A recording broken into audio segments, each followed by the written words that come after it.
Great skills again by him. Oh, marvellous goal by Gallant. Welcome to the Rangers journey.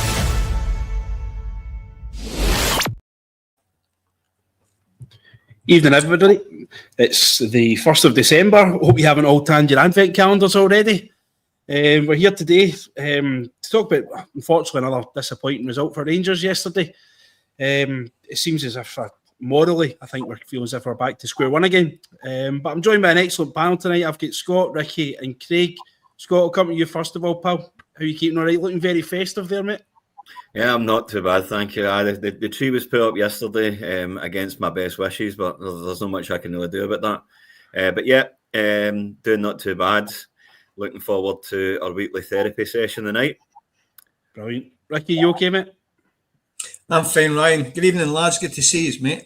Been a while since I've been on. I think it's been about 6-7 weeks or something. But yeah, I'm looking forward to it. I think I was away for the weekend with a buddy and his missus who are tuning in tonight, right, guys? And we sat and we watched that game yesterday on the back of the Celtic game, and we're all really sort of hoping that Hibs would do something.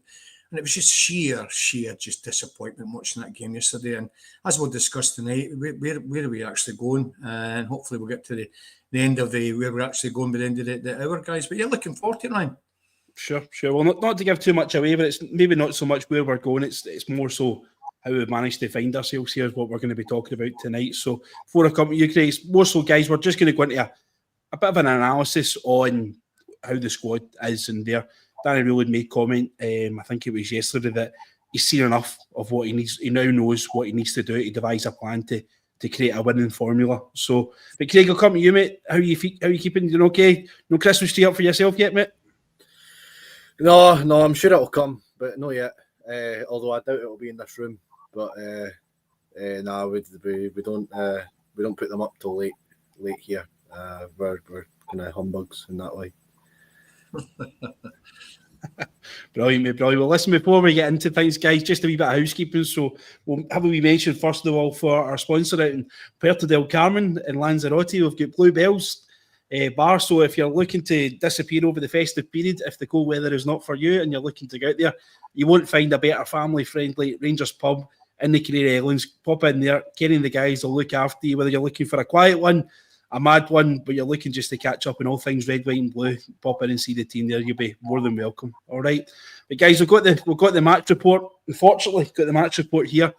Come to that there. So, Scotty, I'll come to you first of all here. I think it's usually Mitch that does these ratings. He usually gets the numbers there. I question Mitch's numbers on these every single week, but talk to me about Nasser Jiga and how he's managed to score a 6 there. Would you agree with that? Personally, for me, not at all. I actually think that him and Fernandes done relatively well, to be honest with you. But I think that's because my standard for them has dropped so dramatically since they've come in. They didn't really look overly troubled, although Falkirk were probably sort of deserved more out of that game yesterday than what we did. It's been his best performance in a Rangers shirt for quite some time, I'll say that. He's never a Rangers player in a million years. He should still be going back in January, but yesterday I did think he'd done reasonably well. I mean, there was a bit of the slack back pass to Jack Butland. Butland didn't exactly cover himself in glory with that moment either, right enough. But all things considered, he was slightly passable. I'll say that yesterday, slightly passable, but I think that's just because I've now trained my brain to think that we are as poor, well, knowing that we're as poor as what we actually are, that I'll take any kind of positive from it just now. Would he been in the team at all, Ricky? He's obviously had a bit of a calamity against Braga where he's pretty much shored a goal up, and it's came from the back of Fernandes' poor backheading on Thursday night without going over Old Drop. But for me, I'd have taken Jiggy out the team altogether on Saturday or Sunday, sorry. Well, unfortunately, there's nobody else to come in, is there, because of injuries. Cornelius would probably be starting in there, but who is our two best centre halves? I just think there's a mistake in every single one of them, and this is where we're at. And ironically, if you took out Fernandes and put in Cornelius and put Magoma in there, Aaron's over the right hand side, you'd have four of our full-backs and our 2 centre-halves all on loan. Why is that been allowed to happen? You've potentially got your back four there of players that don't even belong to us. And then what you're doing, giving them experience till they can get back to their parent clubs and then go into their kind of squad. It beggars belief that we, as an institution that we are, we're allowing this to happen. I mean, Tavernier, ironically, when he was out the team for me, it was a massive miss. So he had to come back in. And I've been saying for years, Tav's finished. We needed to move on from Tav. And yet it seems to me he was the only person that can show any creativity going forward. Although he's never a captain in a million years, and I think we've all been saying that, he's probably our best defender, and Tav can't defend. And that is just bizarre. But I'll echo what Scott was said. I was actually pleasantly quite surprised and pleased with how Fernandes and Giga played for most of the game. There was a little bit of telepathy there. They were kind of understanding each other. They're both big laddies, and they're certainly both get pace. But there was a few balls yet again in behind them or through the middle of them, and the wee lad who ended up with a really sore eye was getting on the ball. And how many times have we been caught out this season with the ball over the top? And he used to say under Russell Martin is what are they doing at training? And this is where, when it comes to Danny Rule, and I don't want to go in here and slag him down, but he cannot be held totally unaccountable. He's been in the building now. Yes, things have improved. There's no doubt about that. But some of his selection personnel has been so suspect. If it continues, I will be questioning Danny Rule. I mean, it's all right saying we're not saying what's happening at training. I get that, but my God, there's people on that bench can do a lot more than what we're fielding in that first 11. Yeah, I'm going to come to Danny Rule in a wee couple of minutes here, but Craig, just to come to you, mate. As AJWTF is saying here, not the most difficult of games. Have we missed an opportunity to get some minutes into Clinton and Seattle at the weekend? For me, I thought, Giga, quite frankly, if you keep rewarding people with minutes when they're playing so badly, these sorts of, it's all about standards and competition for places. I feel as if I've missed an opportunity there. As you say, not the most difficult of games. What do you think yourself, mate? Well, I think not just in Seattle. I think more to the point is probably Sterling. The guy's coming back from a long-term injury. He's on the bench and he doesn't get any time at all. Like, I'm not going to say these guys should start the games, but surely you give them 20 minutes or something, half an hour, to get back into things. The centre-half issue, look, Suter and Cornelius going out is not ideal. We're having to play guys that really aren't ready and maybe will never be ready to play for Rangers, and they're having to play for Rangers, which is a real pain. But I think the big issue for me, you see Raskin there. Raskin has got 4 here. My problem with Raskin is I think he's been asked to do the wrong thing. You watch Raskin and he's almost splitting the centre halves. He's so deep. And I don't understand why he's been asked to do this, or if he's not been asked, why he's taking it upon himself to do it. Because especially at home against Falkirk, as you say, it's not the most difficult games. You don't need someone sitting there. Go and put pressure on their more defensive midfielders. Barron as well is playing as an 8, and again he's 10, 15 yards too deep. And he's not putting enough pressure on their midfield. And then you look at Asgard playing as a 10, and Asgard's nearly playing off the back of the last defender up with Miovski. There's such a disjointed look to the midfield. It allows for nothing. Ant-Man is so one-footed. Ant-Man will never touch the ball with his or make any sort of decent touch with his left foot. He will do everything on his right foot, and it really struggle. It really makes him one-dimensional. Bayrami looked good, to be fair, in small little pockets of play. But my main focus out of the game was the disjointed look of the midfield and how far apart they were from each other and how they struggled to really create anything. Brilliant. Cheers, mate. Scott, would you agree with Ricky when he's saying that he thinks Tavernier? Would you say that Tavernier's done? I've been a bit of a fan of Tavernier for quite some time now, but I was very much in the camp of getting him phased out of the side this year. He's not getting any younger. The legs aren't what they used to be. As Ricky rightly says, he's never been blessed with great defensive skills. For the record, I would still give him another year, but that's purely because we're going to be going through such a massive transition at the end of this season because we have so many players from that back line who are on loan. Almost like giving Tavernier another year is like an onboarding type situation for guys coming in the door. We spoke for a long time now about how we need players in this squad who know what it's like to play for Rangers, know what it's like to play in this country. And although you look at over the grand scheme of things, Tavernier and the silverware return hasn't been overly successful, he's still been a very successful player for Rangers. And although I would like to see him being phased out in what he should have been phased out this season if the previous manager and his pals had managed to get things right.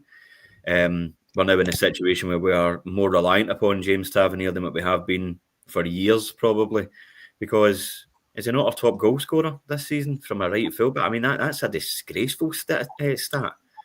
So yep. He does need to be phased out, but at the same point in time, we need the guys to come in who are going to actually fill that void. And it's not as if we need it's not as if I'm looking for the sort of the goal scoring side of things to be replaced from James Tavernier. Just somebody who's going to shoot up that back line and somebody who we can rely on and we can hang our hat on and we know that we're going to get a decent performance out of. But he needs to sort of start to look at sort of being phased out. Now, these last two games, he's been really poor. And it's the problem with Tavernier. It's when he's great, he's great. When he's poor, he is abysmal. And that's the sad thing about it. But we do need to start looking towards the future with this one. I'm not talking about a 21-year-old on loan for some Premiership side or anything like that. Somebody who's 25, 26, 27, who's experienced in what they've done, who can come in and they can hit the ground running with Rangers. Brilliant. Scotty, thanks for joining me. Listen, speaking about Tavernier, and you and I sat beside each other and unfortunately witnessed probably one of the worst 90 minutes of football I've ever seen in my life yesterday. And I'm sorry for inviting you, to be honest, mate. Why does James Tavernier have to take every single set piece that Rangers have? Free kicks, corners. He has to run sometimes the entire length of the park to take corner kicks. Now, see if I'm a defender, all that gives for me is time to take my breath. I'll get time there. The manager can get some instructions on. The goalkeepers get time to organise where he wants his defenders. Why does James Tavernier have to take every single corner and every single free kick the Rangers have?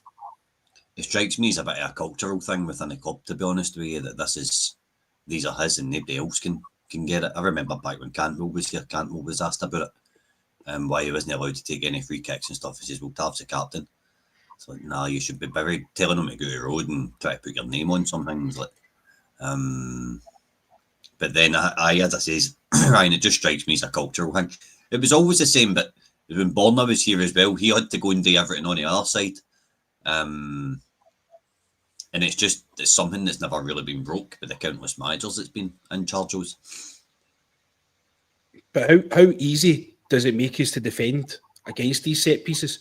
Surely this new set piece coach, he should be screaming saying, first thing, you're not taking everything. For me, if I was walking in the building, I'd say, the guy who's closest to the corner takes the corner. Get the ball back and play quickly, especially when you're playing against low blocks and you're playing against teams. Don't let them settle. You see the team on the other side of the city, this is what they do. The amount of times that they've got multiple balls coming for the ball boys, the ball's back in play as quickly as possible. Why can we not do that? It's just strikes me, it's just bizarre.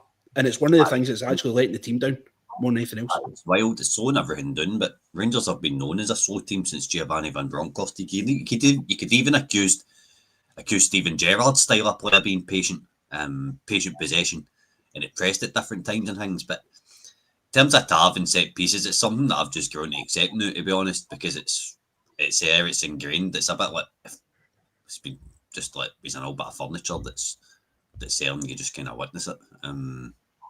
For me, it shouldn't be on set pieces because yesterday, amount of times ball didn't get past the first man. Absolutely countless times.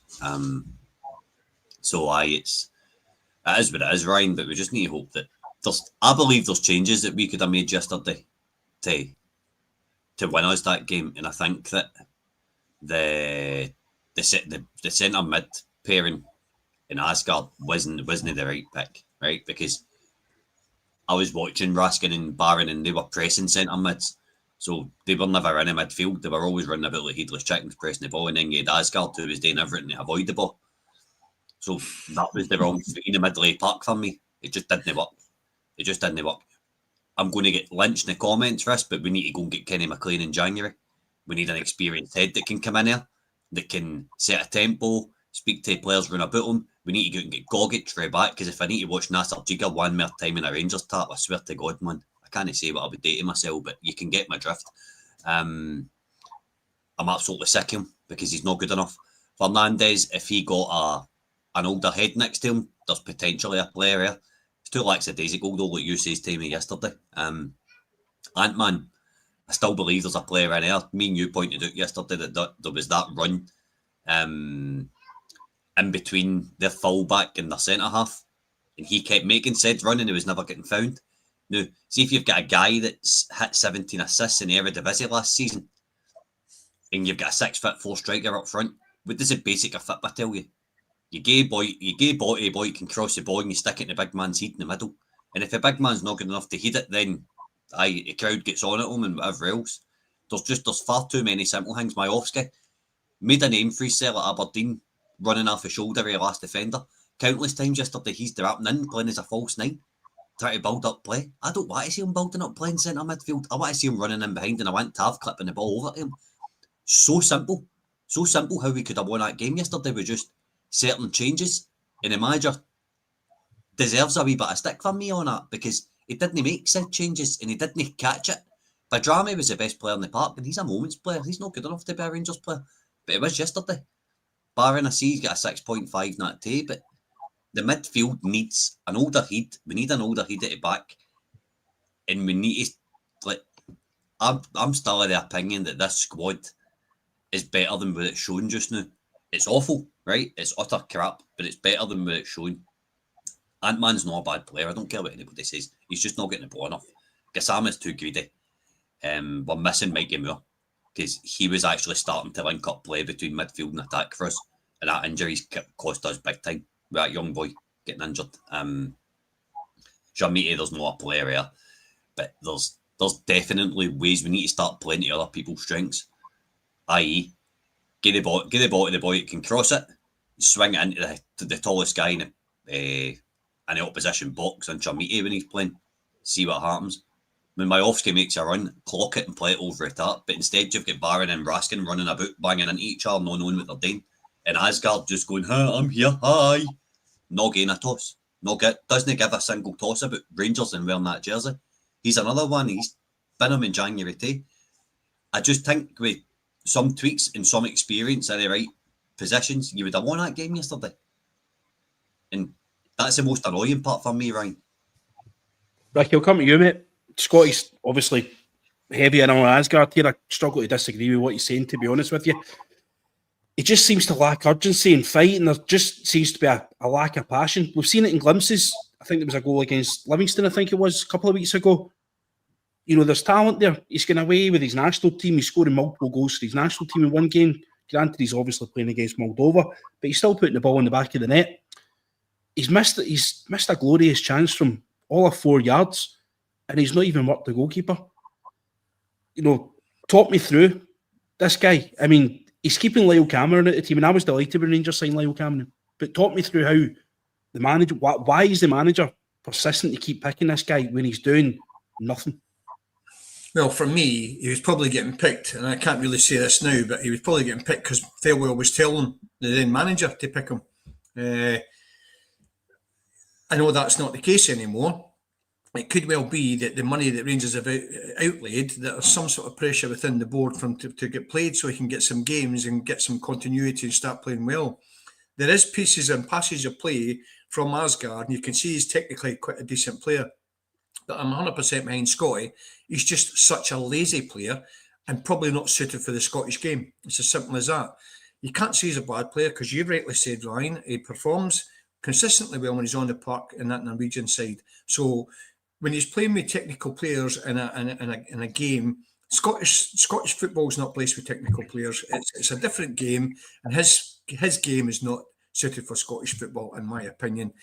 Lyle Cameron is a far better option. Bajrami is a far better option. And we've been saying this for years about Bajrami. You know, we're talking about tens. He's probably the best 10 we've got, and yet for some reason he's not playing him there. So it comes back to the manager again, doesn't it? It's got to come back to the manager. And then in the chats that we're all having, we're not watching it in training. And I know I've alluded to this earlier on in this chat of ours. Bajrami is a seasoned international football player, and he showed really good moments in that game from the left-hand side yesterday. Now, getting him centrally, linking up the two pivot lads, which I don't believe we should put two pivots at Ibrox, not against Falkirk, but that's how we seem to set up. But I'm not having like Scotty. I have to disagree with him. Ant-Man is an absolute donkey. I see nothing in that man, nothing. He doesn't want to go buy a player. Everything he gets is negative and comes backwards. Everything. We brought him in to be a winger, and he never hits the byline. Never, never, never. How can you say... I don't even see him making runs, Scotty. I just don't see it. He doesn't want to be on the ball. And that's why he was hooked. He was absolutely dreadful. And he's probably the worst player in that Rangers team, man. Absolutely dreadful. And I said it today to some of the lads in another group chat. He's no better than Ross McCausland. And who wasn't good enough to get rid of. At least Ross McCausland had the pace and wanted to get to that byline. Ant-Man could cross a ball in to Chermette if he's playing, but he just doesn't get to that byline, mate. He's not bringing it into the party. Him and Asgard are absolute wasted jerseys. I don't know if it's tactical, Ricky, but he seems to come inside too much. He seems to be coming looking for the ball. Now, my impression of a winger is the winger should always be on the touchline, on the shy line, basically making the park as big as it possibly can be to create gaps in the defence to work defenders. Any opportunity that he seems to get when it's either Barron or Raskin or one of the Tavern or somebody on the ball, he seems to be inside, almost like a number 8 position, where I would expect him about. Now, we don't know if that's tactical there, but I don't think we've got the right creativity in the middle of the park to use him as good a winger as he possibly can be. And I think that maybe I've probably kind of get my off-ski into that as well, where we don't have the creativity in the middle of the park just for a lovely wee chip over. It just seems to be rubbish. And I pin Asgard within that, and I think you look at him as the guy that's been put in there to create, and you know, he's 6 foot odd and he doesn't want to header a football. You know, it's just very, very lightweight. Craig, I'll come to you now, mate. There's wee hints now, and it's starting to kind of drop in, and there's a few question marks getting raised over Danny Rowe, and I feel sorry for him. He's picked up a bad toolbox, let's be honest. He's picked up a bunch of, and we're going to go into it in a few minutes, guys, about where the squad is, right? But the question marks that are getting raised, surely to goodness, even with the squad that we've got just now, Livingston and Falkirk in the last 2 league games we've played at home, both have come out of the Championship in the last 6 months. We've only scored 2 goals. We've lost a goal as well. I thought we were lucky against Livingston, truth be told. I don't think we merited the draw. On another day, they could have had a penalty kick against us, and we can't break down a Falkirk team and score goals. Any Rangers team should have enough to put this away, and I start to question the manager. I'm looking at the Roma game, where we didn't even come out of our beds. I'm looking at the Braga game. Braga were poor. We couldn't beat them, even though they only had 10 men in the park. I'm thinking about Hampden, where we started against Celtic. He's played James McCogan instead of Jerry Gassama, where he had a right good opportunity to get at Ralston. He started with Chermette, Danilo and Asgard up front, and he's left Moore on the bench. There's question marks over the manager here, and I know this is early days for him, and I do feel sorry for what he's been given here. But even I think with what he's got, I'm expecting a wee bit more. Aye, look, it's hard to disagree with that. I think he's made things better to an extent than what would have happened if Russell Martin was still here. But it's still, you're still looking at it and you're still looking for more.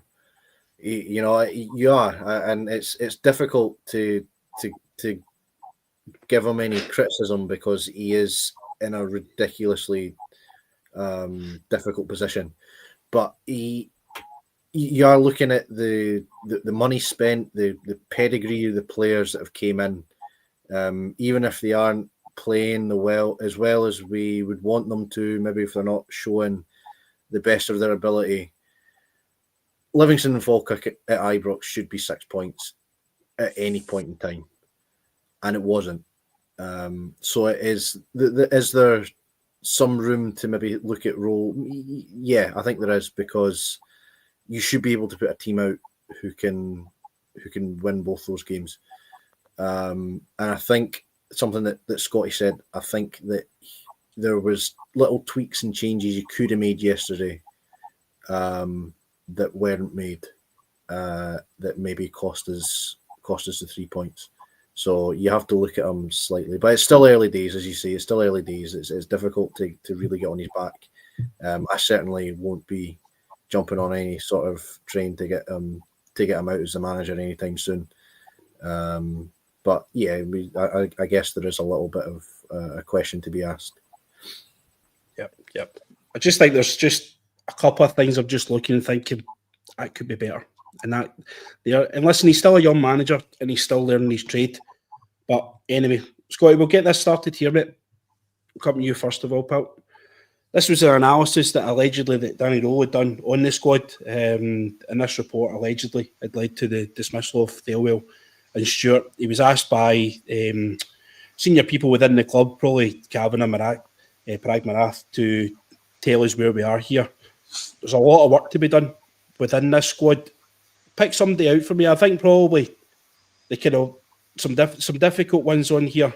You know, you look at the likes of Lyle Cameron's in here as a green, as a keep, but yet he's nowhere near the team. You know, and there's guys here like sort of Mikey Moore who's in there as red, but mate, we're all sitting here saying that how much we're missing Mikey Moore at this moment in time. I know. But fact is, Mikey Moore's playing for Tottenham in one of the best leagues in the planet, so he'll go back to Tottenham and he'll not stay. That's probably why he's on red. There's not really much more I can disagree with it, to be honest with you. I don't believe that this is Danny Rowe's actual kind of opinion on dossier, or his dossiers as it's rumoured to be. Because Lyle Cameron wouldn't be in green. If Lyle Cameron was in green, he'd be playing every week.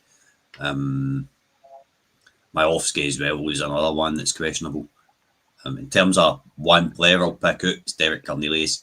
He's one I would like to see us sign and keep at the end of the season.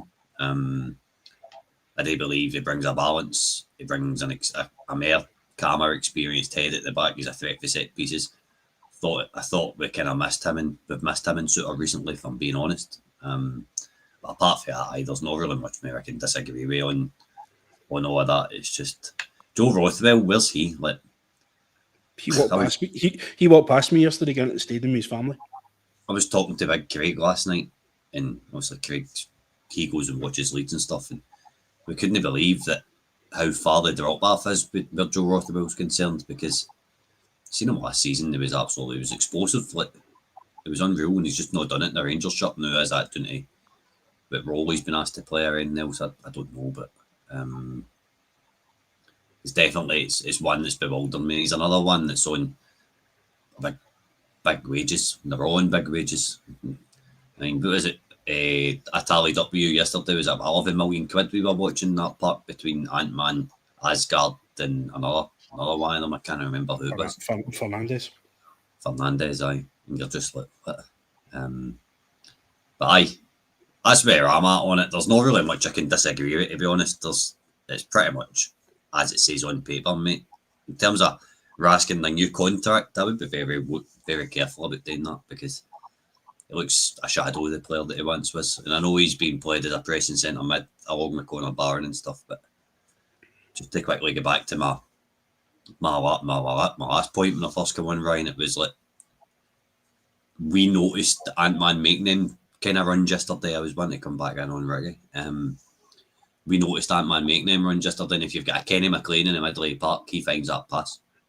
He almost knits all together for you, which is what we're needing. We're not needing a centre mid that goes and runs about like a headless chicken. We need a centre mid to tell them when to go and run and be experienced and be a leader, which is entirely what we're missing just now, is leadership within that team. You can't let out James Tavernier and Jack Butland's doorstep. It's not their fault. They're trying their best, but they must be pulling their hair out of pair of them. Somebody like Yanis Hadji scored yesterday finds that pass. Aye. Hadji finds that pass all day long. It's there. It's if we can see it in the stands and we're punters, how can these professional footballers not see it on the park? And see if you play Badrami in the centre, no out in the left. Does he find it? Do you know what I mean? Badrami was pointing to the left hand side. They might have, they might not. But I'm trying to think who had a range of passing in them yesterday. Asgard, Barron, and Raskin, didn't they? So we were pretty much playing. Jack Butland's probably the only one, to be honest, who's got a range of passing. The two centre halves can't do it. You're pretty much playing with a central midfield just now, because they're all over a shot, man. But we can't control a football match. That's the problem. We need somebody that can come in and dictate play and control it. Yeah. Scott the Beard taught me about John Suter. John Suter's in red here. I think we need to be very careful about letting Scotland internationals go, considering the possibility of being in Europa League or UEFA Cup or whatever it's going to be. European competition next year. I don't think we can let Scottish players go quite as easily as just freedom of contract. But do you think John Suter has a future at Ibrox? I've not been impressed with John Suter. I mean, I don't think I'll get many sort of fallout on that one this season. He's not been wonderful, but it does surprise to see me in the red.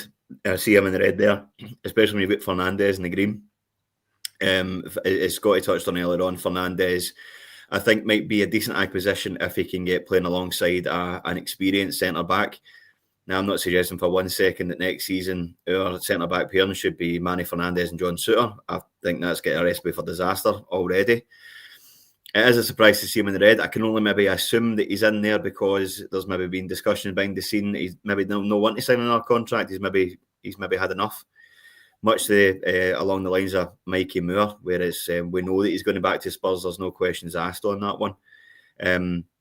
I think, as I mentioned with Tav earlier on, I think keeping Suter around next season wouldn't be the worst thing in the world, but it's that do you trust him enough to give him another 3-year contract? Has he got the legs in him for another 3-year contract? We know that he's had his fair share of injury problems, especially when he first signed for the club. But it is a surprise to see him in red there when you consider like Enciala, who's not kicked a ball basically since St Mirren last season, sitting in a sort of a workable category. It wouldn't be the worst thing in the world to give him another contract, but then again, I think that's down to how I'm now perceiving the team on the park, and I'm kind of clutching at straws towards anything now. And for as less of a fan as I am a John Suter, I yearn for the days of having him back, especially getting into this sort of run of fixtures that we've got when we could be out of absolutely everything by the turn of the year. But as a surprise to see him in the red there, mate. Aye. Yeah. Ricky, I'm going to come to you on this guy. Do you know it was a £6 million signing on an alleged 30 grand a week 5-year contract? Pound for pound, I think Dino was one of the worst signings in our history. And I know he's been unlucky with a few injuries and stuff like that, but you look at the amount of people that are getting laid in on Chamiti and stuff like Chamiti's not picking up 30 grand a week. I'd be surprised if he's picking up 30 grand a week. But I think Danilo's been a really, really poor acquisition for us, considering what he's getting paid, the length of time he's going to get paid it, and the money that we outlaid for him. I don't see it. No, he came in, what was it, 5.6 million, wasn't it? With Lammers, it was that kind of season they all came in there, and he did pick up a season. We were all just waiting and hoping for this boy to come in and explode and do what Brazilians do, and he's done absolutely nothing. There's been moments of, nice, intricate play. He understands, he's got good feet, but there's no productivity from him. He's not a consistent goal scorer, so even when he does get a run of play, he's always getting hooked because there's just nothing there. But I was led to believe that his contract runs out at the end of the season, and obviously I must be wrong, because he's another player that Is it another couple of years yet? Waste of money, an absolute waste of money. But you know, our recruitment, as you're going to go on to, Ryan, in the next few minutes, has been absolutely awful. You know, we were on about Wilson, Ross Wilson. We were all desperate to get rid of that man. And in hindsight, he was probably the last best sort of director of football we had. You know, he was very successful down in Nottingham Forest, and now apparently he's off to Newcastle. You know, Niels Coppin, we've got rid of him because he wasn't good enough. We actually had some decent players brought in under Niels Coppin. And now, as I said, Ryan, you're going to go into these next couple of slides. It's ridiculous how bad we are now, mate, considering where we were under Ross Wilson potentially to where we are now. And I know hindsight's a wonderful thing, but yeah, Danilo's just a long Cortez there, mate. There you go, £4 million. We'll never see him in a bloody Rangers jersey, and he's somewhere in southern France now, isn't he? He can't even get a game for Sporting, G's. That's where we sent him on loan. Second division, second division in second league in Spain. He can't even get a game for him. Yeah, Cifuentes, you know, Matondo, it's on and on and on and on, doesn't it? I mean, even we were all 2 seasons ago, myself saying Dessers just wasn't good enough. We've got to get rid of him. By Christ, now when you look at his stats now, you're thinking, but Dessers wasn't good enough. But by Christ, he's a damn sight better than that shell we've got at the moment, isn't he? Yep. Craig, talk me through Mohamed Diamandi. He's somebody that I think very much splits the Rangers support. Good days and bad days and stuff like that. He's in the orange one, probably for obvious reasons I just said there. Talk me through what you think. Yeah, Diamandi's a difficult one for me. I don't mind him. I think he's got good technical ability. I think his decision making is horrendous. I mean, I think the best example of that is the red card against Braga. What are you doing, mate? You're already on a yellow. What are you doing?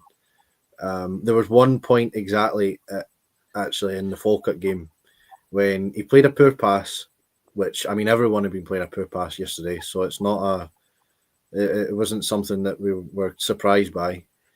And then the Falkirk players tried to take the ball away, and he's actually done really well to get himself back in to win it back. And then he slides in, just decides that he's going to get a free kick, and then grabs the ball, and then the referee gives the free kick for handball to Falkirk. Just these little decisions like that just really, really annoy me with him, because I think he's got good technical ability. I think he's got a good eye for finding space. I think he's got a good dribbling ability. I think when he can see a pass, he can find it fairly well from time to time. His decision making. A lot of players, their decision making really, really grates me. But I can understand why on that dossier he would be in orange. I think that's the right place for him. I think he's someone we can work with. Maybe as he gets older as well. You should remember Diamandi's only 22, 23, so he's still got time to grow and learn.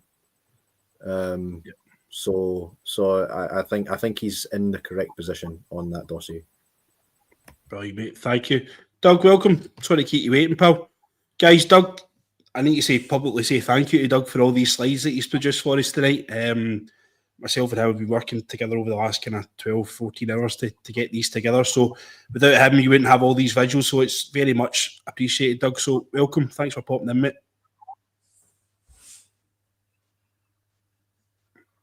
Even though I can't hear you. You're on mute. No, I don't think he is. You there, buddy? We'll give him a wee chance to sort himself out. No. Okay, mate. Give Doug a wee chance to sort this out here. Yeah. Scott the Beard, I'll come to you first of all, pal. So this is basically us talk about squad regression. We actually had this headed up as squad progression, and Doug kind of picked me up in the use of the English on there. It definitely should be squad regression. So we're going to go through defence, then we've got the attacking and of things. And this is basically where talking about recruitment and talking about probably why Kevin Thelwell isn't in our job anymore. And we kind of took the squad back to happier times, if you like, back to kind of 2021 on that side of things. You okay there, Doug? You back in? I think you're still on mute, buddy. Nah, can't hear you, mate. Yeah, so go back to kind of 2021 season, obviously happier times, better days under Gerrard, obviously leading into Gio and stuff like that, winning championships, winning Scottish Cups, proud nights in Europe, Rangers Thursdays, if you like, to where we are now, where things are nothing kind of short of embarrassing, to be honest with you. So, obviously, the goalkeeper speaks for himself here. It's went from McGregor with Jack Butland. I personally don't have any complaints, Scotty, in the goalkeeping side of things. We obviously seen we kind of flits in a John McLaughlin at one point. I think there was obviously talk of him getting kind of filtered in and stuff like that. But obviously, take me through left back. Well, the regression when you look at that it's pretty sobering. When you consider what we had, as you say, in happier days. Barisic, a Croatian international. Connor Goldson is a steady Eddie. I mean, it wasn't that long ago we were all having sleepless nights at the prospect of him not signing on our contract, and he was going down to Nottingham Forest, but for him to do a U-turn and just actually re-sign. Let's stick to left back, mate. Let's stick to left Right, back. okay, So talk me through. So like you said, the Croatian internationalist, a set piece specialist. Had these critics at the time. Well, I mean, I remember when he first came in, you'd have thought he was made of paper mache. I mean, every time he went down, he was down for a prolonged period of time. And I remember Steven Gerrard saying in a post-match press conference that he had no idea what was wrong with him. The players had come off the park and he was still lying on the deck. But he certainly grew into his position at Rangers. I think the free kick that he scored away to St Mirren was the kind of sliding doors moment for Borna Barisic, and he really sort of grew into that. And he was a smashing player. I really, really, really liked Borna Barisic. And to go from him to Jeff Day, obviously Ridvan Wannabes was there as well at the same time, was a bit of a step down, that's for sure. I mean, wrong, getting the money that we got for Jeff Day is kind of a bit of a no-brainer. But to go from Borna Barisic just a couple of seasons ago to an untried, untested player on loan from Bournemouth now, when things haven't changed that much. Brentford is from it. Brentford, sorry. Brentford, yeah. It's pretty frightening. I mean, obviously, taking over in the summer, a big war chest was obviously spent, and you look at that, and you don't even necessarily think about the fact that Borna Barisic was just there just a few years ago, and to where we are now, it is scandalous. It's actually shocking. I wish I hadn't come on and seen that now. I'm genuinely gutted. Listen, it gets worse, mate, to be honest with you. I know it does. And it's just that, I mean, obviously Ridvan didn't work out for one reason or another. People talk about the physicality side of things. Boy, he was unlucky with injury. I think we were lucky to get any money back for him.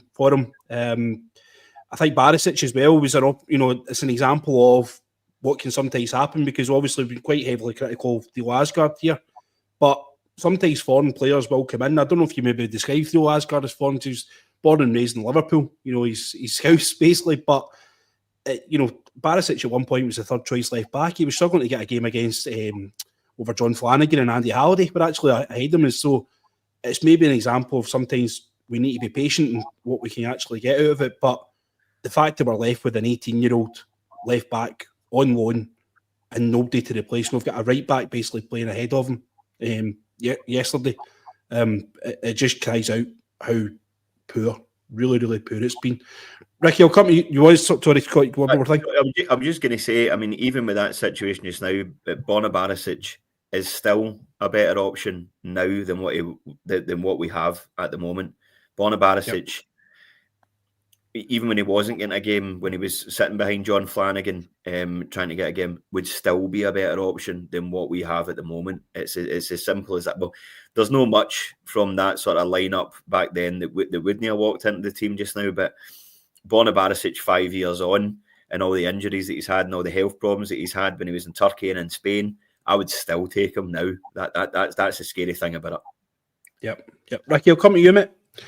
Conor Golson, again, another man who had his critics when he was at Ibrox. A lot of people were crying out to, obviously, widely reported to be the highest earner and stuff like that. But, you know, he signed the 4-year contract. He then get that 4-year extension. I think he only seen 1 or 2 of them. Basically showing the door for Robin Proper more than anything else. He was more or less told that he wasn't welcome anymore, and he was pretty much asked to leave. Yeah, and maybe, I mean, did we get any money for Conor Golson, Ryan, or did he leave at the end of his contract? I think it was one of these undisclosed ones, basically take his contract, right. take his contract over, kind of thing. Not too sure where he was as far as contract's concerned, because there was a time when he was a Rolls Royce. He was a stalwart that got us all the way to that European final. So, you know, there's not a lot you can really say about Golson. Yes, he started making mistakes, but that was going to always come with age. I think it was in his 31, 32 when he left us to go over to Cyprus.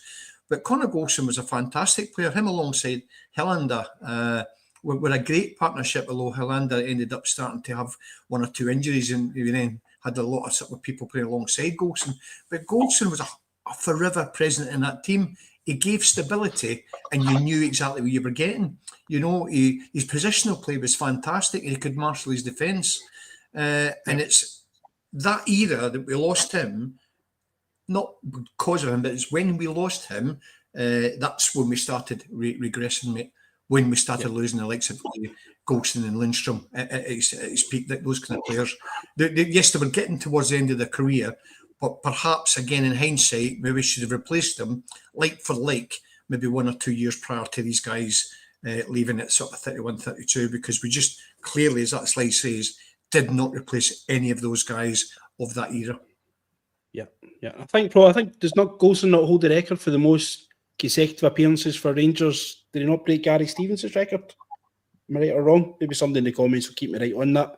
But you obviously see there, we've ended up with a guy on loan, pushed out from Wolves up the road here.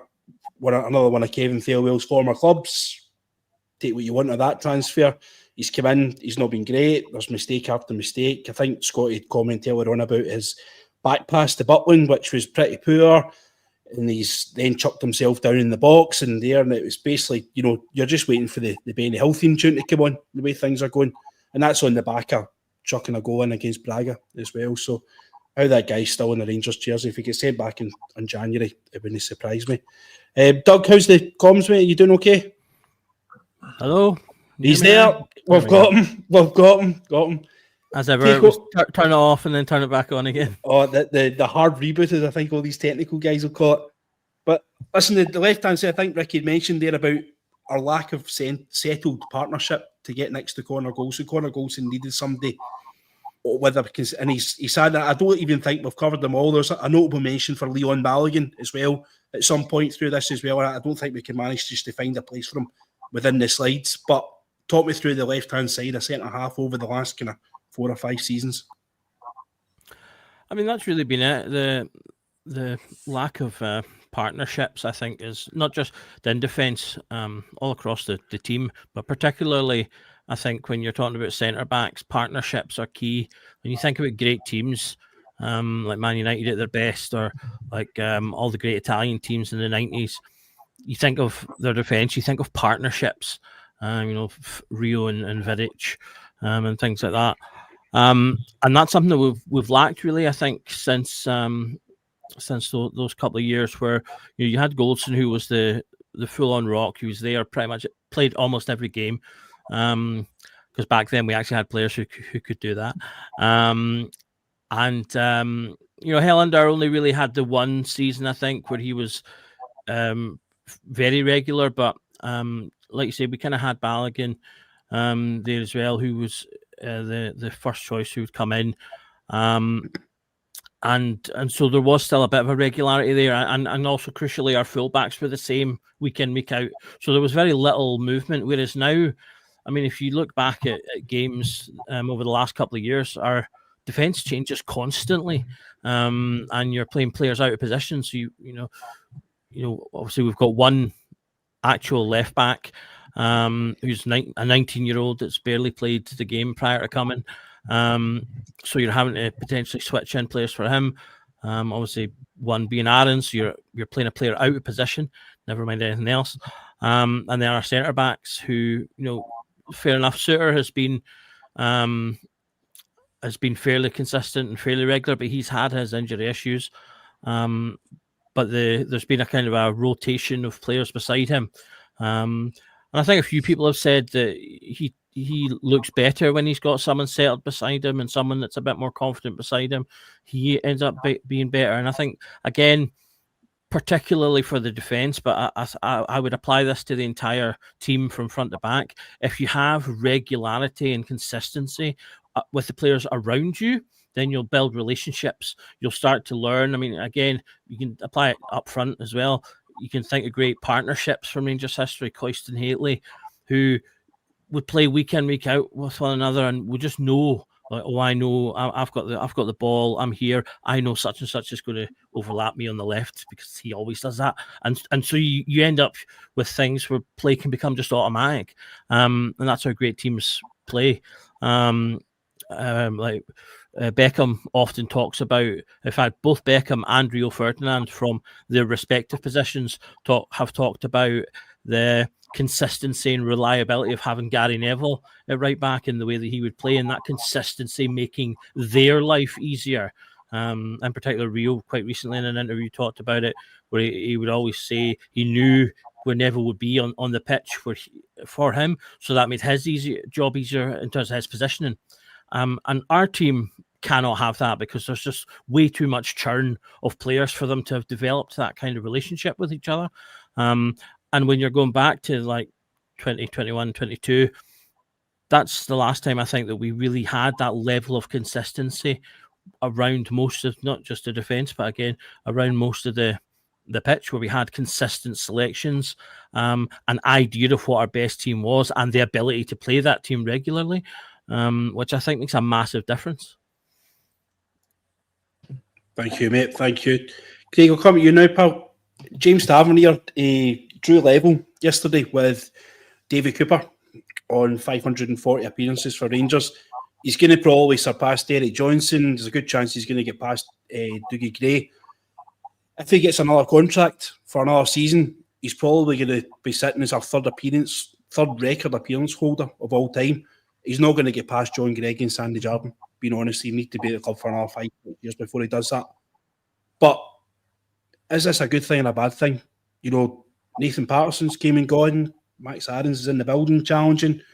Dujon Sterling was meant to be there at the throne. What do you think?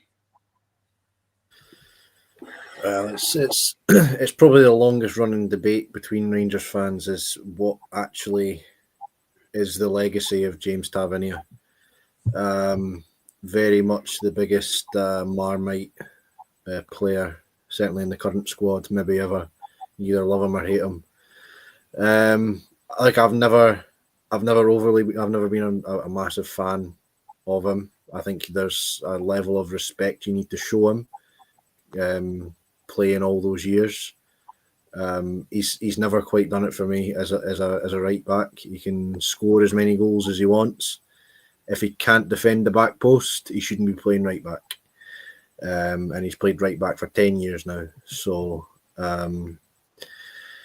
it's something that's always grated me. It's something you can go over and over and over. He is undoubtedly, there's a lot of good qualities about James Tavernier. As a player and as a person as well. But it's something of he's overstayed his welcome. He's overstepped how long he should have been here for. I think he should have been gone by now. It's something. There's a lot of respect to be shown to him, but not the great player that I think a lot of people think he is. It's just so difficult. Before I move on, I think I'd like to point out that everyone right of Jack Butland, strong possibility they're not going to be here next year. You've got 2 loan signings, you've got 2 players out of contract, and that's terrifying. And that is really, really poor planning. It's really, really poor recruitment from our side of things, for the guy that's obviously no longer employed by the club. But we're obviously looking. I think Jack Butland had spoken there. I think he'd made a press conference earlier on, maybe today or yesterday, how important it was to have these guys in front of him, and he's probably going to be sitting behind another back four next season. And I think that's shocking, to be honest with you. And I'm glad that these guys are no longer at the club. I think you always need to be planning. We talk about succession planning, player trading and stuff like that. We've been sold down the river with this back line. I think it's really, really poor. Going to the next slide, guys. This is just moving on to midfielders here. And it's back at these kind of good days. I'll come to you first of all, Doug. I think you were next in line, mate. Glenn Kamara, probably pound for pound one of the greatest signings that we've made, and certainly in recent history. Only for 50,000. Moved on. I think it was Rennes at the bottom. Was it Rennes? Leeds United? Leeds United, was it? Rennes. I think it was, I can't remember who it was either Rennes or Leeds, one of the two of them. I'm sure it was Leeds that he moved on to. And Michael Beale described Jose Cifuentes as the next big thing. He was the guy that was going to come in and make it all tick. Talk me through what we've got there. Yeah, like you say, he was a great buy, only 50k. And then, you're right, he went on to Leeds and then Stade Rennes after that. And I think he's been out on loan since then as well. But he's a great player for a period of time. He seemed to take a bit of a hit mentally when a few of the players that he was known to be kind of friends with left around him, and then obviously kind of a bit of a middling last season, but a solid player. And again, in those two sort of that kind of 2022 period, part of a great team. So really solid. And the change to Cifuentes, who he's barely played. Obviously, only their 20 appearances. A portion of those as a substitute as well. So I mean, Cifuentes has obviously become a bit of a joke figure in terms of, he came here, he didn't like the cold, and he left. And he's obviously he's at Toronto now. I believe he's doing fine, or he did fine. Their season will have just ended. I think they've got an option on him, so with any luck, they'll pick that up and he moves on. But like I say, a bit of a joke figure. And then, obviously, as it shows there, moving on to Diomande, that's a significant improvement from Cifuentes, but still, you can argue a step down from Kamara. I mean, Kamara and Diomande are different types of player, but I think Kamara was played more regularly at the kind of level we need than maybe we've seen from Diomande. Diomande, I think, has maybe affected games more in certain ways, but not to this, as I say, the same regularity. And that's really the issue with him, I think, and why people, you sort of touched on it slightly earlier. He was in that kind of orange section because I think he's a player that, while we're rebuilding, and obviously as we've just talked about, the defence there pretty much needs an entire rebuild. We desperately need strikers, and I think those strike up front in defence is where the major surgery is required. And so that was kind of how Diomande sat into that workable position, because he's a player that, we could probably keep for another couple of years if we need to, because he'll do an okay job while we're fixing other areas, and then we would come back and improve him later on. But I do think ultimately someone that can affect the game more regularly would be better. I'm a big proponent of players with output, so we're going to start touching on goals and assists as we get to the more attacking players. But I mean, I want goals and assists from players like Diomande as well, and I don't think he gets enough. As I say, I was very excited when Cameron was signed, because he was a player that had gotten goals and assists for Dundee in a struggling Dundee team, and so I thought, right, if he comes in and plays to his strengths and we give him the opportunity, I could see him doing the same for us. And in my mind, I saw him potentially taking over Diomande's position, because I felt like he had the better ability to get those outputs. And I think that's something that we've been particularly poor at. We've had players like, and we'll move on to talk about him in more detail, but just because he's on screen, for example, Sakala, who again was another player, was a bit up and down, but he got output. You know, he scored goals and he got assists. You can't say that of our wingers right now. So it's and you can see the same about strikers. People were up and down about Dessers, but he got goals. And our strikers right now are not doing that, and so it's been that, you know, as we're sort of saying, it's that kind of slow regression where we sell players who get numbers, and the numbers are what eventually wins games and wins titles, and we're not replacing them with like for like, or ideally, of course, better quality. We're replacing them with worse. Yeah, definitely. Scotty, I'm going to come to you, mate. I think before we start talking about Steve Davis, John Lundstrom, Nico Raskin here, and just this is probably one you maybe argue this is actually probably one of the only areas of the park, the only line that we've created here that's arguably an upward trajectory. You know, Nico Raskin on his day is a fantastic player. There should be notable mentions in here for the likes of Ryan Jack, who didn't have the greatest injury record and was unlucky on occasion. Probably Scott Arfield as well, who was a great servant to the club in the middle of the park here. But you know, you look at somebody like John Lundstrom, who had a difficult time, but scored probably the goal that gave one of the greatest reactions in Ibrox Stadium. Yeah, definitely. I mean, we'll always remember John Lundstrom for that goal against Leipzig, that's for sure. But, I mean, anyone who was going to come in after Devo was going to have a very hard act to follow. Let's be honest, the guy was an absolute Rolls Royce player. He was just wonderful. I like Big Lundstrom. I like how he conducted himself on the park. I liked his attitude. I liked the sort of never say die sort of attitude with John Lundstrom. I remember that the sort of the camera angle from the Scottish Cup semi-final when he's picking he's picking Big Bassie away for one of the Celtic players, telling him not to apologise to him for bringing him down for a foul.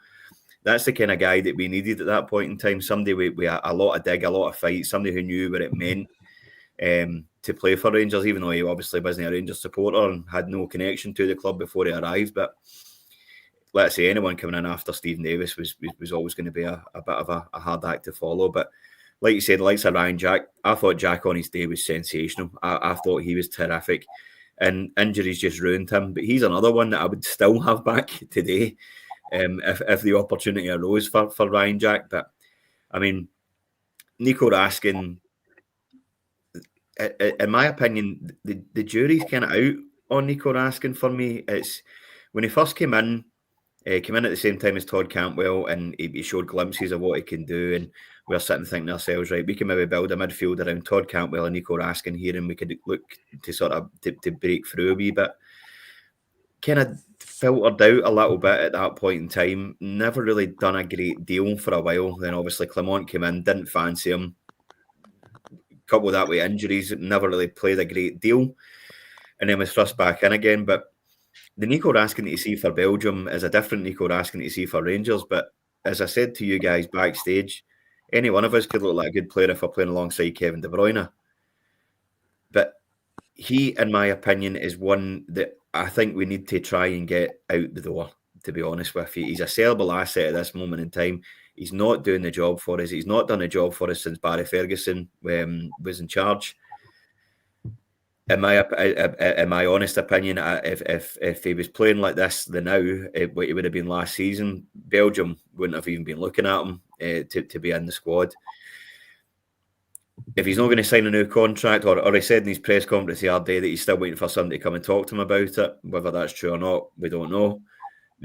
But he's a sellable asset for me at the moment in time, and I think there are players that can come in the door that can do a better job than Nico Raskin at the moment.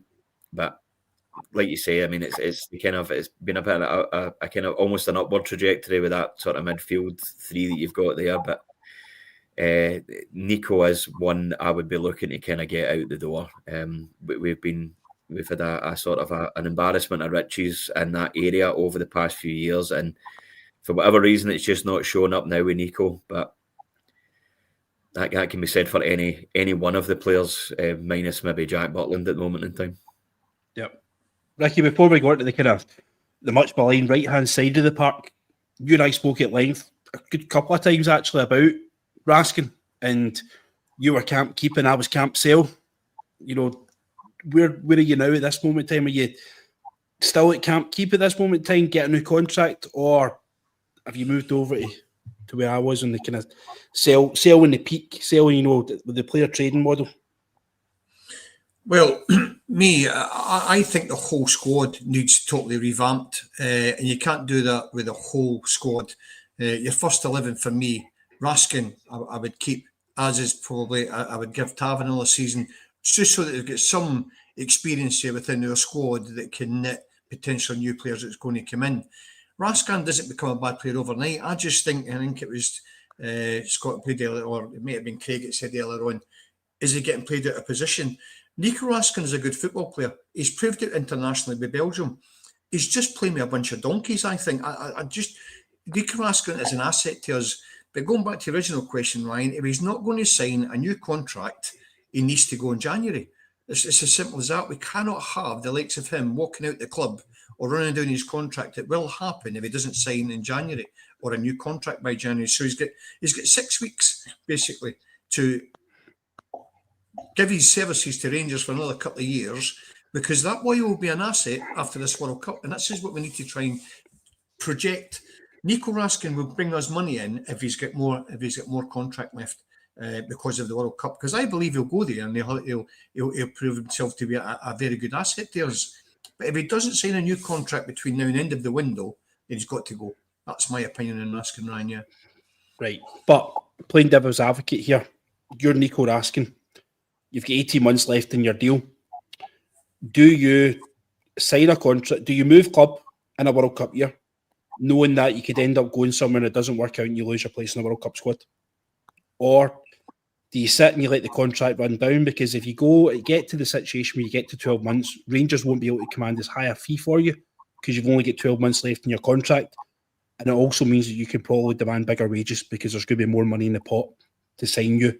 If you look at what Trent Alexander-Arnold did to Liverpool, Real Madrid paid an astronomical amount of money and it went to him personally. And that's why Liverpool have kind of fallen out with him.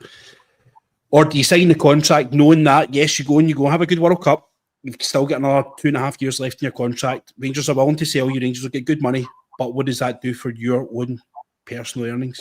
Do you take the chance and risk and say, I'll go and have a great World Cup? Or do you say, I'll sign the contract? Truth be told, does he actually really want to be here long term? Bearing in mind also what he did to Stanford Liège. Yeah, I get all that. And if I was Nico Raskin, there's two ways of sort of looking at this. He's in a win-win situation, isn't he? If he lunges his contract down, the ball's in his court. He demands the money that he's got to get. He will still go to that World Cup, so it make him even more being in the driving seat as far as sort of his destination is concerned, and the amount of money he can then pocket if he's out of contract. But at the same time, if he does extend a contract, I reckon we should be looking at that as good news, because I don't think he would stay if the board are not convincing him that squad's going to drastically change. So that's the way I would look at it. If Nico Raskin stays with us, because I believe it will be because he's been told by the powers that be above that we are going to invest heavily in this squad, why would he want to leave? Because he's clearly said he likes it in Scotland. He's a young lad. He's still got a career in front of him, and everything is going his way. But would you really want to be risking your place in the Belgique side by staying with Rangers if that squad's not changing? So if he leaves, for me, we all know January is a very difficult time to buy any players. We've got 4 defenders there, and I'd send them all back. And maybe keep Magoma, but I'd send the other 3 back, which means we have to spend money in January on players that potentially are not going to be available, not the ones we want to buy.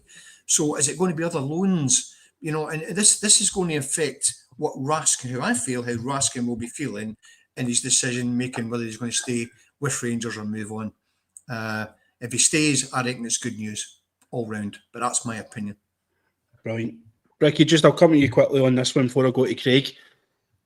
Joe, I'd actually struggled to keep Candace out of this. I thought Candace was a half-decent player for it. I thought he was good. But the right-hand side of the park has been spoken about with Rangers for quite a long time. And I think everyone's had a go at it. You know, obviously, people asking if we can move Tavernier up there. But you look at the aggression between Joe Aribo, and we sold him in the summer of 2022 after he scored the goal in the Europa League final. And we signed Rabin Matondo, who we believed was going to be the right-hand winger. We signed him for £3 million, something like that, 2.83 million quid, and we gave him a 4-year contract, and he's pulling in about £1.2 million a year in wages. We've basically given all the Aribo money into the Matondo transfer, and you can see from his numbers there, an absolutely shocking piece of business. Yep, and you can't pull the wool over that one, can you? It's all seen it. Joe Rebo gave us all what was potentially a lifetime memory when he equalised or when he scored that goal to say to put us 1-1 up. We were all going just elation was incredible, but it wasn't just that goal. Joe Rebo was a good player to watch. He was a good team player, a creative player, and he was involved in all the good work that we used to do when he played in that kind of forward role. And you rightly say, when you go down there, Risa Kala was very infectious. We all liked that big smile of his. But by Christ, he scored 1 in every 5 chances, and he was another kind of Dessers from that point of view. But his energy was fantastic, and that's why we liked him. And I think we get £4 million from him. They made the best part of £4 million. So Sakala was a good buy for us, although we have lost him. Matondo, and well, I'll come back to Matondo. You know my thoughts on Ant-Man. He's still got so much to prove. Czerny, as good as he was, he went in, he's now on reportedly £76,000 a week. We could never, if we could afford his fee, but we could never afford that man's wages. So I don't understand how people keep on saying we should have made for a move for Czerny, Sima Czerny. We could not afford those wages. It's as simple as that. That's how the boys didn't stay. Not the fact that they probably didn't love or have some affection for the club. We just couldn't afford their wages with the other clubs that were going to come in. £76,000 he's on apparently a week. That was never in our kind of financial sphere to go and do that. But Matondo, this is a bit of a... I mean, I cannot stand the guy. But you know what? Is he going to offer less than what Ant-Man is? He's got pace. Ant-Man hasn't. He'll try and hit the byline when Ant-Man doesn't. So maybe... We'll get slurted first. Maybe Matondo's a guy we need back to give us that sort of option in the right-hand wing, just because of his pace. Because Ant-Man's not doing it. So there's a wee bit of a topic for you. Yeah. I know these telephone numbers kick about when you're talking about Turkish football and stuff like that, and they would struggle to afford these wages, right? We will never know what Thomas Czerny is earning over in Turkey, right? But when we look at paying wages and stuff like that, we've bluttered £8 million, who we're going to talk about on the next screen here, and we gave up the chance to sign Lauren Shankland for nothing. So could we have done a wee bit of kind of more sensible business where we've got a guy who's been with us for a season, a wee bit of try before you buy, scored a lot of goals, decent, couple of great goals in Europe and stuff like that.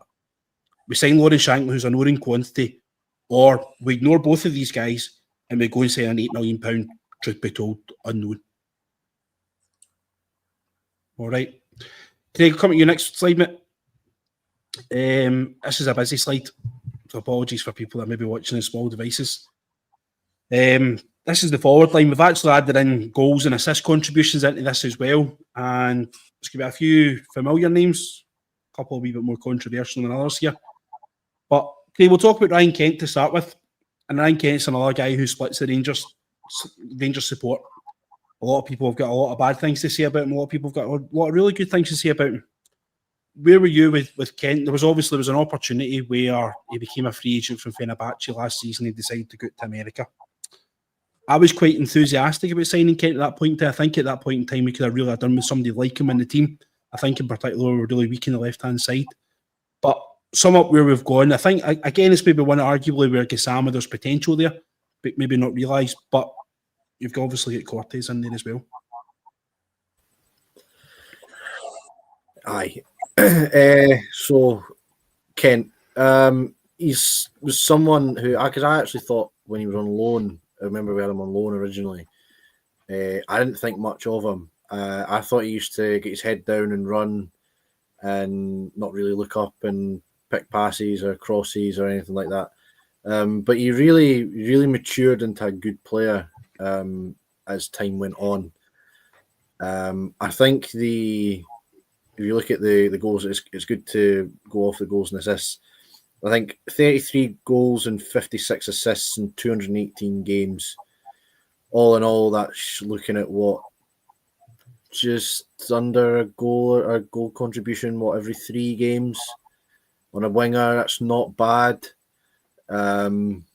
You are looking at a guy who cost a lot of money, but I think overall done okay.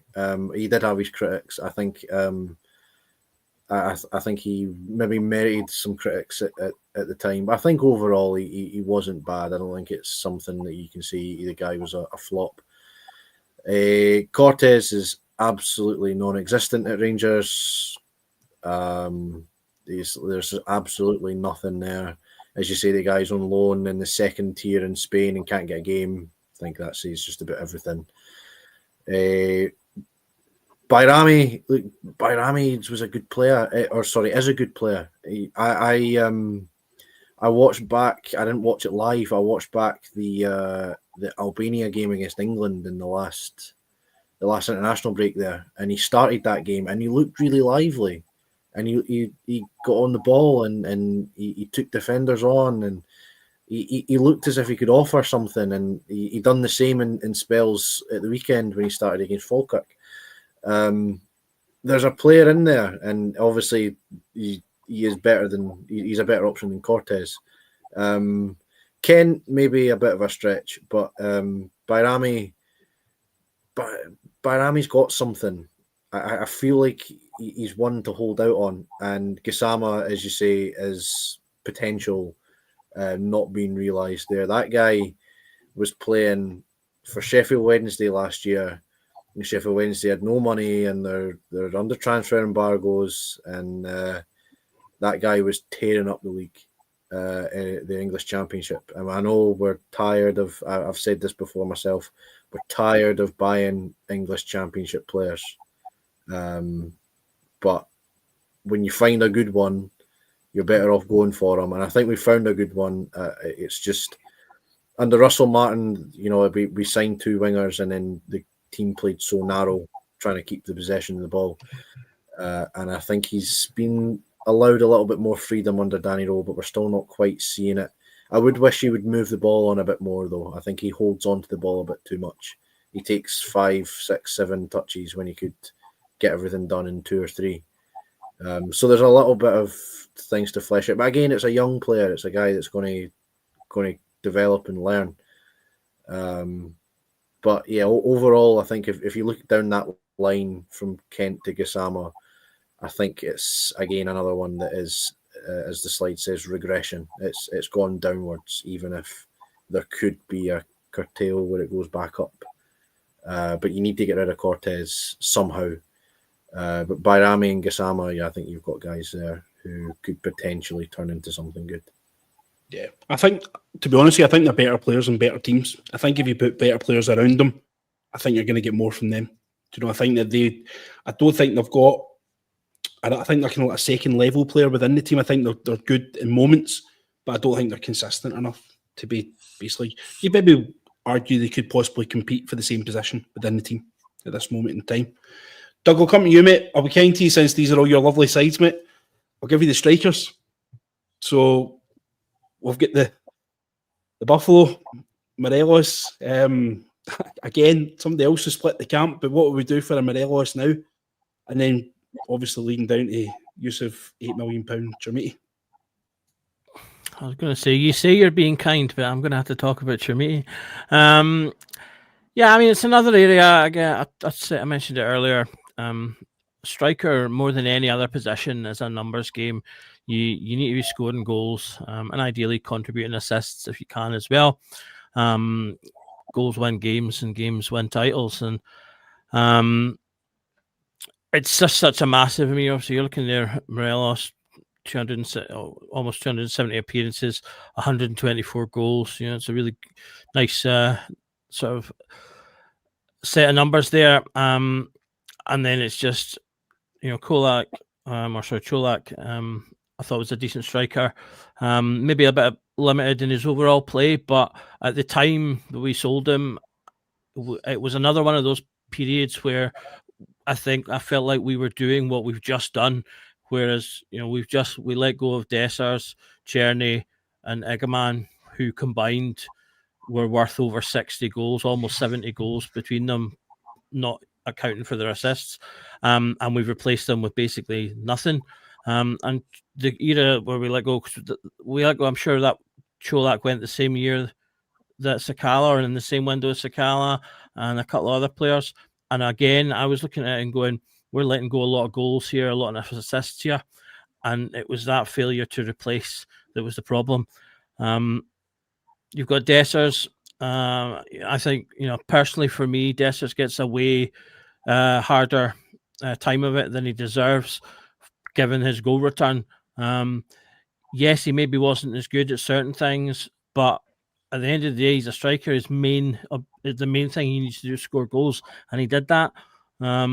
Yeah, maybe he needed one or two more chances than we would like, but more often than not, he scored goals, and he scored goals against every team and at every level. He scored in Europe as well. He scored in the Cups. He scored in the league. And there would be less of an onus on his misses if the players around him were contributing more. And this again comes back to something I think we've talked about for years, sort of around the issue of strikers, is that we don't get enough goals from our wingers and our attacking midfielders, or certainly haven't done in the last few years. So, that's why we end up having to be or that's why I think we end up being so hard on our strikers, and particularly Dessers, because you were sitting there going, and Dessers was also a player who was always fit and always available. So similar to Tavernier, he's always there. And if you're always there and we're not playing well and we're not winning things, then you're going to be one of the people that will, I think, automatically take more of the blame, because your face is kind of always attached and the onus is always on you because you're always there. And while there is a little bit of correctness to that, if you're always the guy that's on the pitch, then you should be the one always doing the job. But as I say, most of the time Dessers did. The problem was that if he had a bad day, say it's not a bit. I was going to give the Dundee game as an example, but given that he ultimately scored the winner, maybe not the best example. But let's just say he's having a bad day and he is having one of those. He's hitting 100 shots and just everything's not going right. Those are the days that you need your other players to step up and, the left winger will get a goal that day, or the attacking mid will get a goal that day, and we still get the result. But if you're not getting goals from those other areas, or your team as a whole isn't good enough, then yeah, if your striker has an off day, you'll drop points that weekend. So as I say, I thought he got a bit of a hard time of it, and we're seeing the other side of the coin now. Obviously, for all the people that were so desperate to see him out the door, I hope you're happy. Here's Chermi, at 8 million, potentially 10 million, although I doubt we're ever going to be paying those bonuses as things stand. Striker who has got one goal, and it was a lucky goal at that. Fair enough, he hits it right enough, but the goalie gets his hand to it properly, he saves that shot. We've already covered Danilo, obviously, and you've obviously Lammers is kind of in there in the kind of attacking mid line, but he was essentially a striker, played out of position, and that's been our as I said, it's just such a huge slide down from, like you say, when we had Morelos, who ultimately Morelos was a player who was pretty reasonably good at everything. He scored goals, he harried, he held up the ball, he could play mind games, he had all that. His only Achilles heel was because he kind of played on that edge, if you like. He had a bit of an inability to keep himself in check, and unfortunately that particularly happened in sort of Old Firms and things, so he would then get himself sent off, and that those type of bad habits, if not managed correctly, get out of control. And I think that was ultimately what happened in his last couple of seasons, where he was coming back overweight and things like that. So, but like you said, I would, if we could find another Morelos, I would happily take a couple of sendings off here or there, the occasional overweight start to the season, if he's gonna bang in goals and big goals as well, because that was something Morelos could do. And as much as we've talked about, we need to replace the entire defense, we also need to replace our entire attack. And it's a pretty sad state of affairs where I think if you were to go to Ibrox on a match day and ask who would you most like to see up front, most people would ask for the teenage left winger who's got 2 goals and has barely appeared, and they'd have more confidence in him, Finlay Curtis, as a striker than any of our actual strikers. It's ridiculous, to be honest with you, how poor it's gone. There was obviously a stat kicking about in the last couple of days where you actually look at Dessers, Egeman and Cherny's goals from last season. And I think we've let the best part of 50 goals walk out the door, and replaced it with absolutely nothing. And it's so poor. The recruitment side of things is so poor. And I've said it on the pod earlier, and I'll say it again. It's no surprise that these guys are no longer working for us, because they've done an absolutely terrible job. We should be at the top of the league massively, by far at the top of the league. Even if we just kept the same team as last season, we've been miles ahead at the top of the league this season. Miles ahead. It's shocking. Scott, are you time-wise doing okay, mate? Aye. I've got something at 8:30, but I can do another 5 minutes or so. Aye. Right. Rattle that middle line for me. Talk me through it. I think there's a tune, the fat line that goes in it. I think it's good guy. So at the end of it, and I'm not talking about. So talk me through that middle line very quickly, mate, before you head off. Well, I mean, Hadji kind of he kind of split opinion. I liked him towards the end, don't get me wrong. Obviously, when he first came in, he was dynamic. Those 2 goals against Braga with a wonderful start to his career. He ran like he was towing a caravan, but you always knew what you were getting with Yanis Hadji. I quite liked him. He was a reliable sort. Obviously, his goal at Pitoja last season was a cracker as well. Yep. I mean, I thought his contribution during 55 Hadji was pretty good as well. Yeah, absolutely. Well, you wouldn't really find many players, barring 1 or 2, whose contribution wasn't tip top in that season, to be honest. But no, you're right. I mean, obviously, he had that bit of the contract problem with Big Phil, and comes back wearing number 30. And but I mean, I was disappointed to see him go, to be honest with you. I would have been quite happy to see him get another contract with Rangers, especially in how things have shaped up. That's for sure. But the likes of Malik Tillman, let's be honest, we were never going to be able to keep somebody of that quality. He was pretty good. The fact that we managed to get him on loan with a bit of a deal for Bayern Munich was a pretty big coup for Rangers, to be honest. Came with quite a high pedigree. Certainly played like he did. He was a bit of a talented player, and you knew that from word go. And I'm not necessarily surprised that Bayern Munich kind of pulled the rug from underneath us with that one, where they're wanting them to go somewhere else. We're going to get paid a decent amount of money for it. I think the player was part responsible within that as well. I don't think he was too enthusiastic. I don't even think he even came back and collected his Young Player of the Year award, if I remember right. I mean, can you blame him? Let's be honest. I mean, he wasn't exactly. I mean, he was a very good player, but he didn't really. It's physical for a young American guy coming over for the Bundesliga, and we've seen the treatment that he got in the cup game against Partick Thistle when he's getting battered about half every day because he puts the ball in the back of the net. I'm not necessarily surprised. If that's the case, if we didn't even bother coming back to get his Young Player of the Year award, that's kind of disappointing. But what can you do? I mean, it's just one of those things. Sam Lammers, as Doug kind of touched on there, was played at a position. Not, I mean, he never exactly set the header light, did he? I mean, he had moments of magic. That goal he scored at Dens Park was a cracker. But other than that, he done basically nothing. That was just a classic case of the shirt being too big for Sam Lammers. Obviously, he went away. Was it Utrecht he went away to after the Rangers and scored against Man United at Old Trafford. So you're looking at that going, right, that's pretty much typical. Todd Cantwell, I touched on Todd Cantwell earlier on, came in at the same time as Nico Raskin, and I'm thinking to myself, that's going to be a midfield duo that we can maybe build the team around, 2 young, talented midfielders. And there's no doubt in my mind that Todd Cantwell has the ability there. But obviously, his mental and his attitude has always been questionable. And by all accounts, he's pulling the same kind of stunts in at Blackburn just now as well. Where he's well, we all remember the Shushburger Instagram post. He's their captain, didn't he? He's been dropped. He's not been playing for the last couple of weeks. He's injured.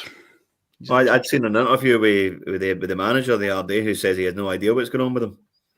So I don't know. I'm not exactly a Blackburn fan. I'm not entirely sure. It was just something on Twitter that I'd seen. But there's no doubt in his ability. But I mean, he's always going to have that sort of questionable attitude, which is probably why he's in the Championship at the moment, because for a guy who was once touted for a £20 million move to Manchester United and he's kind of fallen off a cliff since then, it's not really a surprise. And Tello Asgard, I don't even want to talk about Tello Asgard. It's for a guy who I was so excited about coming in the building. I mentioned this on one of my very first podcasts. I'd watched him in his debut for Norway.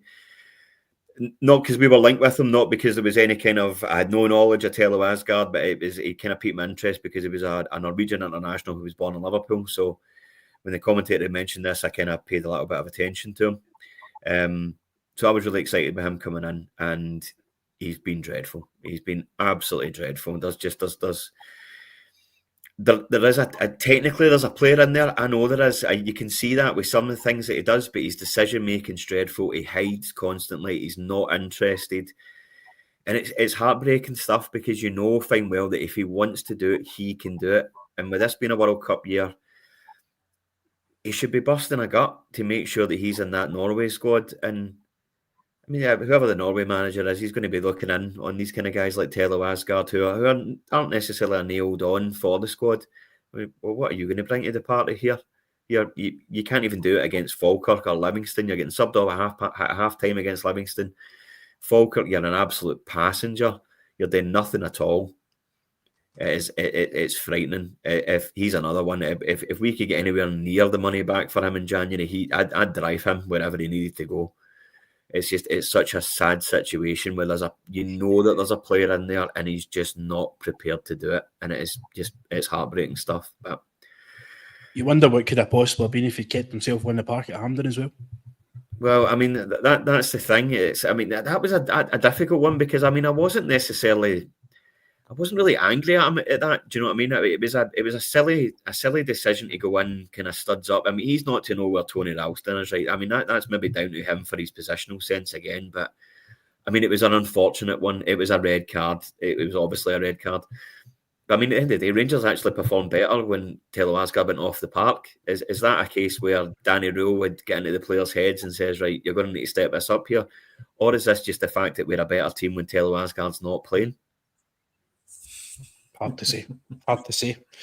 Maybe in the next few weeks we'll find out because we can't keep playing people that aren't performing. It's as simple as that. This seems to be how it is. As you touched on at the very start of the pod, Ryan. Danny Rule's rewarding players who aren't performing consistently, and the only reason he's doing that is because I genuinely think that the players that he's got starting, he thinks so much higher of them than the players who are sitting on the bench. That there's such a vast chasm between what he thinks as a player and what is sitting on the bench. I have no idea, but I can't quite get my head around it. And I don't think Asgard's playing in his right position, to be honest with you. If it was for me yesterday, I'd have maybe switched him and Barami.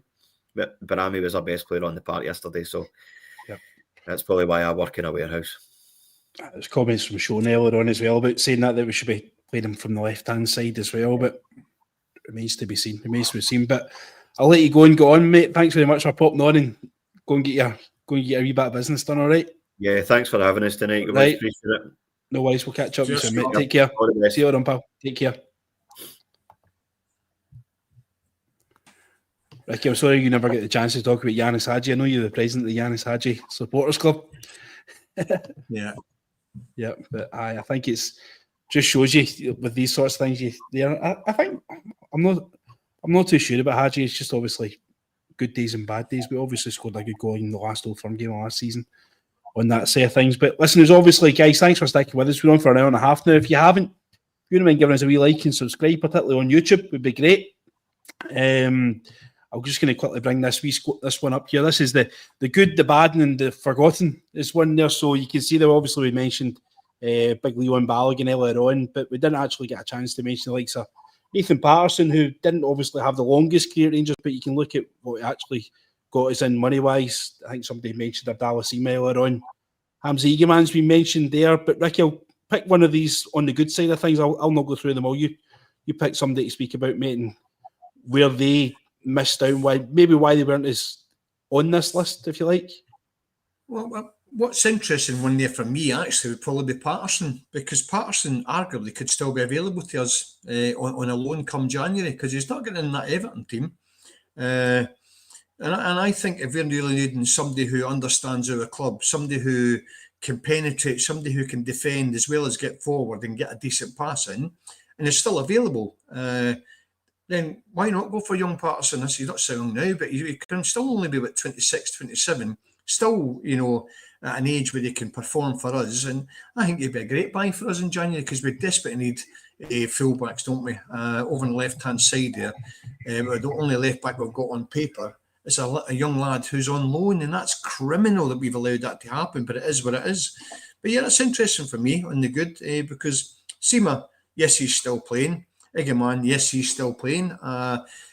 There's been talk there about has he got a sell-on fee? But, nobody's confirmed that. It's has been suggested that he hasn't got a sell-on fee, which is a little bit of a again probably bad business from us, not demanding some sort of a percentage sell-on because the guy's on fire over in France, in Belgium at the moment, doing really well. So no, it is France, isn't it? With Lille. Yeah. Scored a great goal yesterday, by the way. Yeah, ironically, I saw Kema Roof live last Saturday. He came on as a sub Harrogate against Walsall, and he came on and played pretty well, actually. Fit as well. But yeah, why not go for Patterson? Yeah, I think it's when Mitch is making the reference here. Can't always take Mitch on his word, but he's out having surgery, not likely to be back before January. On that side, Thanks, Mitch. That'll shut me up then, mate. keeping us right, I'm sure. But I think we've spoken at length about obviously Tavernier's longevity and stuff like that. I don't think Everton would be too difficult to deal with if I think they've got the boy O'Brien, Seamus Coleman still kicking a ball for them. I think it would be maybe mutually beneficial for all parties involved. With us needing another right back, him maybe getting a chance to go up the road, chapping the door for Steve Clark as well. Everton getting a young player, obviously out getting games and stuff like that, so might actually be okay on that side of things. That might maybe Wannabes watch this space, hopefully. Craig, talk me through, pick a name, any name. It doesn't need to be the good, the bad, the forgotten. Just the forgotten ones are absolutely shocking, to be honest with you, but talk me through, give me a name, have a wee chat about them. There's a few I could go into on all three lists. Egeman, I'm still convinced would be a Rangers player if Russell Martin was not here. I'm convinced Russell Martin, in the same sense that he fell out with Raskin, fell out with Egeman. I don't know why. I've got no proof. It just reeks of that to me. Defoe would have been a Rangers legend if he came 2 or 3 years earlier. Kemar Roof could also have been in that conversation if his bones weren't made of paper mache.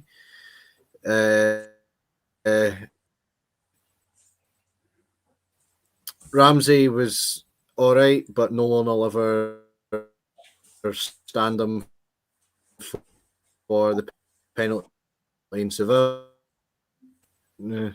Sands was on his day, could be amazing. The one reference I have to that is the away game at PSV when we qualified for the Champions League. He played centre half that night and was unbelievable. I feel a bit sorry for Offabor. I think that guy could have been a good player, but he had that condition with his heart, didn't he? And he never really got a chance. He never got a chance to play at all, did he? I don't think he ever played. Certainly not a first team game anyway. It get released, right? Now this is one thing, and this is a question that I asked quite a lot at the time, right? He signed a 4-year contract and rumoured about kind of 10 grand a week, right? That's £2 million. That's £2 million for somebody who's come in. Why is he not being checked over on this sort of thing? Why is he an employee of the club with a 4-year contract in his pocket before we find out he's got a heart condition? And I know it's a sin, and I wish the guy all the best. It's not fair what's happened to him and stuff like that. But from a selfish Rangers point of view, how has that happened? Where's the processes? Where's our due diligence before this has happened? Yeah, no, exactly, because teams do medicals for a reason, and it seems I've got no idea if he went through the same medical process as every other player, how that could possibly get missed. It seems unthinkable. But yeah, I've ran through a few players there. The worst one on that list for me personally is Kieran Dowell. I don't know about anyone else. That might be a bit controversial considering the other names that are there. But Kieran Dowell, I think all told, I think Kieran Dowell's the worst name on that list. Would you agree with that, Doug? Purdue, still a Rangers player at this moment in time? I mean, I don't know if it seems a tad unfair to say he's the worst player on the list when we've just finished mentioning a player that never had a single appearance. Dowell has at least appeared, and has he not scored at least 1 or 2 goals? Not that I'm at any quick pains to defend Dowell in any way. Not a good signing. Just kind of a bit of a meh player. I would urge anyone to, when it comes to re-signing Patterson, to consider his injury record since he's left the club, which is pretty poor. That would concern me significantly if we were to take him back. I will, however, come to the defence of Sands slightly. I saw a bit of a mix of comments about Sands. I do think Sands was a bit unfortunate. We did majoritively play him out of position as a centre-back when he's a midfielder. He's gone on to have a pretty decent career in the MLS in his normal position. I thought he was an okay player. He wasn't a great player, but I thought he was a solid enough player that, and when he, on the rare occasions he did actually get played in midfield, he played pretty well. Like Craig said, he did have some good appearances, but most of his appearances came during that period when our defence was absolutely just destroyed with injuries. And he was playing he's playing in the Champions League beside Leon King, who's making his debut and things like that. So he didn't have ideal circumstances. Mitch in the comments there, Sands in Germany. I think he's still in Germany. He got injured. So I don't know if he's still there, but he was on loan in Germany, certainly. So I would maybe give him a little bit of, as I say, defence. I think, as I say, Sands' circumstances weren't the best. I mean, out of the other names, so Bakuna again just wasn't of the right quality. Nothing against him, just wasn't a good enough to be a Rangers player. He's just made history by getting his country into the World Cup, the smallest country ever getting into the World Cup. So he's doing okay for himself in that regard. Fernandez again. A lot of people say he's a terrible player, but he just didn't play. And in a way, that wasn't necessarily a bad thing. He was brought in as cover for defence, and then I think, was it not? I can't remember who it was now. Was it someone got injured and we thought he was going to be out for ages, and it turned out he was back within like a month or so. So I think Fernandez, we brought him in and then just kind of didn't need him. So he was there if he was needed, but he wasn't. But yeah, I mean, let's say Simpson, poor. Barker, poor. Zungu, poor. I'll tell you a funny story about Brandon Barker. They are always up for a story. So, do you remember we played Stranraer in a game? It was just after we'd come back from winter training. There was a cup game against Stranraer, and they closed. I think the majority of the stadium was closed because basically nobody was interested in going to see it.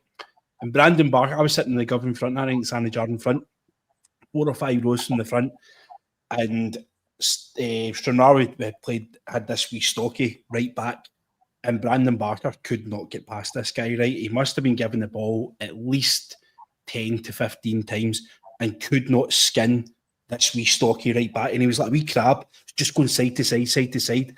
And I lost the plot, as I usually do at football. And I jumped up and was like, Barker. And he's ignoring me. He's taking the shot. I was like, Brandon Barker. And he eventually turned around. I was like, that guy's done a half shift today and he's coming to play against you. You're on £10,000 a week and you can't get past him. Get your effing finger out. It was appalling player. An absolute appalling player. I think I read a story recently. He's in like the 13th or 14th league in England. He's probably actually paying to play football now rather than get paid to play football. Shocking. And that was the guy that, if you remember rightly, we signed to the place Ryan Kent after Ryan Kent's loan. He signed it, but shocking. I just remember shouting. It's probably one of the only times I've ever actually jumped up and started shouting directly at a Rangers player, but that's how bad he was. He couldn't get past a second division part-time player who was probably double his age and double his weight. He was so well spoken about as well, which was weird because people talked about. There was a whole documentary I watched at one point where everyone's saying how good he is and he's great in training. Very, very Russell Martin-esque. He's amazing in training. He does so much, and then like you say, he was just. I'm surprised. Listen, this doesn't surprise me that players are amazing in training because they're playing against other Rangers players who are equally as appalling. So it doesn't surprise me these guys look great in training. But Anyway, well, we get it wrapped up, Ricky. I think you need to go as well, mate. So we'll get it wrapped up. You know, Aye. on for an hour 45. So appreciate everyone's time tonight, sticking with us. As I said before, if you wouldn't mind liking and subscribing, particularly YouTube, because that's the one we make money from. Nothing to hide here. So if you wouldn't mind liking and subscribing on YouTube, that'd be appreciated. We're on every night of the week. And just one last wee word for our sponsor again over in Porta del Carmen, Bluebells Park. Kenny and the team will be more than happy to look after you. Every game is live over there. Get there early because the seats do fill up. And if you don't want to be left standing watching Rangers, you'd rather be sitting watching Rangers, then you need to get in there early and enjoy it. But Doug, Ricky, Craig, I'll not go around you again, but thanks very much for your time this evening, guys. Doug, in particular, for these slides, absolutely fantastic. Thanks for everyone that's watched, kept up with us. And always remember, every night is a Rangers Journal night. Take care. Bye-bye.